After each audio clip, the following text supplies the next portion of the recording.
Live in Studio B, it's the Caravan of Thieves. Yes, music to chase away the blues and the rain this afternoon. Sounding great, guys. Thank you. A quick introduction. We got Fuzz and Carrie over there, the lovely married couple that is the core of this unit, and Ben and Brian taking care of all the fun. Yes, there we go. Hardcore. We're like an apple. Yes, yeah, it's all coming together now. Kiss Kiss, the name of the new album. I think it's fair to say the album's got a lot of love in it and on it, and the theme is pretty prevalent. I got to ask, was that set from the outset? I mean, did you come into it saying, we're going to construct an album about love in all of its beauty and ugliness, or did it just organically come together? The songs dictated that direction, yeah. Uh-huh. Yeah, but it didn't. It wasn't premeditated that way. It just sort of happened. Yeah, the songs dictated the direction. It kind of just fell into place that way, you know. Along the way, do you go, oh, this is getting spooky? All of these songs are starting to center around a particular object. Yeah, it tends to happen that way. They come in kind of groups and sort of mold into a full thing. Well, and those are the ones that we were choosing, you know, like as we're, you know, because those aren't the only 12 songs we wrote in the last couple of years, you know. Right. There's probably 12 more that we threw away. So, you know, we've, you know, those are the ones that we like the best, and maybe that's because they were, part of it was the theme and part of it was just the song, but sure, just so happened. Did anything make it from the cutting room floor from the Funhouse, or was this all fresh material? No, nothing made it from that because Miss Priscilla was not in time for Funhouse, right? No. Yeah, so no. No, I think it's all stuff that was written after the record all new was done. Yeah. Yeah. Do you feel comfortable in walking away from that stuff? I mean, towards the next album, will you? I haven't thought about it much, but there's one we chopped off this one that I was kind of sad to let go, but hopefully we'll get on the next one.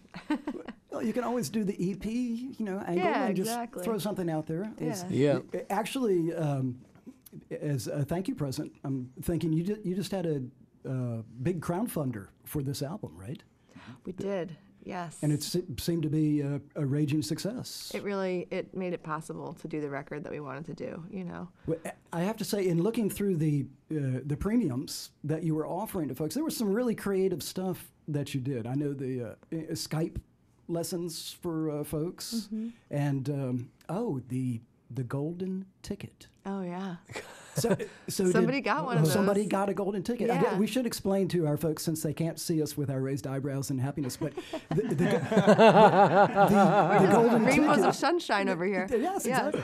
The golden ticket enabled the holder, just like Willy Wonka's, to attend, I guess, almost all the shows except for the festivals? Yeah, pretty much any headline show that they wanted to for the whole season. You know, it's kind of like a season pass to Caravan of Thieves. That's pretty nice. Yeah. You know, by the end of it, you may end up with a new van driver or something. Right. You never know. They're welcome to hop in the van. It's just nice to know that somebody would be interested in, you know, going to a season. You know what one of my favorites was that people bought our junk percussion that we had used, and that was kind of cool. That's kind of like a recycling of a recycling. Yeah. Right. So, were there any kitchen implements left over in the junk? We've always got stuff. Yeah. Okay. But one I parted with that I played on every show for the past probably 5 or 6 years was my colander that I clank, clank, clank. Oh. Yeah, and that one is on someone's wall now next to our poster. That's really cool. That is pretty perfect. Yeah. Yes. Yeah. And the infamous red bucket too. That was the sap bucket from Vermont. Nice. Yeah. So it's but we have a big collection of these things at home that, you know, that can make it out on the road. Yeah. Sometimes they get attached to the road stuff. Otherwise, it's just used in the studio. We'll bring it in, you know, or you just hold on to it because you never know. Yeah. You might need well, it. you see, that's upcycling in America these days, right? Most of us just throw it in the basement or the attic and it lives there. But no, with you guys, it hits the road and becomes a creative object. There's limited space in our apartment, so everything has to have a purpose.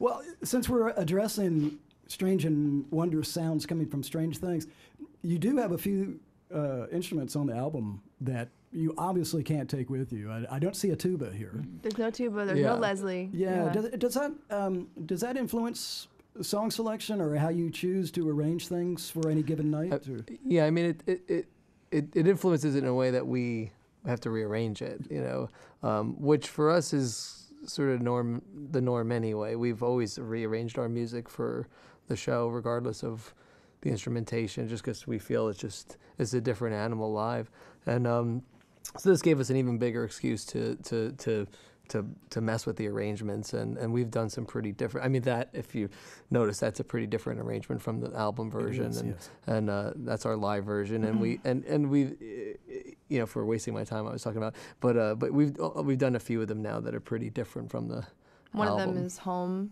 which is a big kind of circus sound on the record, and we don't have all of those things, and we broke it down, and we took over the percussion while singing, which is something we haven't really done before, played it while we're singing and put a nice string arrangement to it, and I think it works really well. Fun video as well. Oh, thanks. Congratulations on that.